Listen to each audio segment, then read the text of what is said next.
Tu n'échoues pas parce que tu n'es pas assez intelligent. Tu échoues parce que tu penses que tu n'es pas capable. Cette phrase-là, elle résume tout ce dont on va parler aujourd'hui. Salut à toi. Bienvenue sur la chaîne Nippo Knowledge is Power. Ici, on parle de connaissance de soi, d'élévation, de racines et de tout ce qui peut réveiller notre conscience. Et aujourd'hui, on va parler d'un sujet fondamental. La conception que tu as des choses détermine ce que tu en retires. Autrement dit, ta manière de voir change ta manière de vivre. On pense souvent que la réalité est objective, mais en vérité, ce qu'on appelle réalité, c'est surtout une interprétation. Deux personnes peuvent vivre la même situation. L'un voit un obstacle, l'autre voit une opportunité. Un exemple simple. Tu rates un examen. Celui qui pense « je suis nul » se décourage. Celui qui pense « j'ai mal révisé, je ferai mieux » se relève. Pourtant, même échec. Deux réactions, deux vies. Et ça commence dès l'enfance. Si on t'a répété « tu n'es pas bon en maths », tu le crois. Les riches sont mauvais, tu le crois. L'Afrique est en retard, tu le crois. Ce qu'on t'a dit façonne ta perception. Et ce que tu perçois devient ta vérité. Si tu crois que c'est impossible, tu ne vas même pas essayer. Et si tu crois que tu n'as pas de valeur, tu vas saboter tes chances. La conception est une racine invisible. Avant même d'agir, tu es déjà limité ou libéré par ce que tu crois être vrai. Imagine que tu marches avec des chaînes invisibles. Elles ne sont pas physiques, elles sont mentales.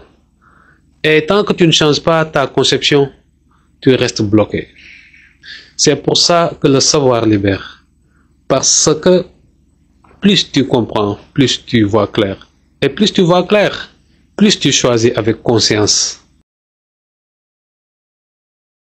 Ce qu'on t'a appris à croire n'est pas toujours ce qui est vrai. Exemple. On t'a appris à croire que l'Afrique a toujours été en retard, que la pauvreté est noble, que l'histoire de l'Afrique commence avec l'esclavage. Mais quand tu reprends les faits, tu découvres l'Égypte ancienne, les royaumes africains, les savants oubliés, tu vois que le retard est fabriqué, tu réalises que ta conception était tronquée. Et là, il y a une bascule, tu ne vois plus le monde pareil, tu ne te vois plus toi-même pareil. Et c'est ça le vrai réveil. Alors maintenant, question directe. Comment fait-on pour changer de perception? Premièrement, s'éduquer, lire, écouter, s'ouvrir à d'autres vérités. Deuxièmement, remettre en question ce qu'on croit. Pose-toi la question, pourquoi je crois ça? Qui me l'a appris? Est-ce encore vrai aujourd'hui? Troisièmement, changer son langage. Ce que tu dis influence ce que tu penses. Arrête de dire je suis nul, je n'y arriverai jamais. Remplace ça par j'apprends, je progresse, je m'élève. Quatrièmement, fréquenter des gens qui élèvent la vision. Le regard des autres agit aussi sur ta conception. Alors, voilà.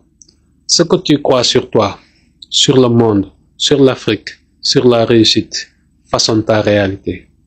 Et si tu veux élever ta vie, commence par élever ta conception. C'est ce qu'on fait ici avec Nippo. On t'aide à voir plus loin, plus juste, plus haut. Si tu veux aller plus loin, télécharge le guide Nippo, savoir, conscience, élévation. C'est gratuit et c'est un premier pas vers une vision plus claire de toi-même et de ton histoire. Abonne-toi, partage cette vidéo à quelqu'un qui en a besoin. Et souviens-toi, ta conception est une graine. Ce que tu plantes aujourd'hui, c'est ce que tu récoltes demain.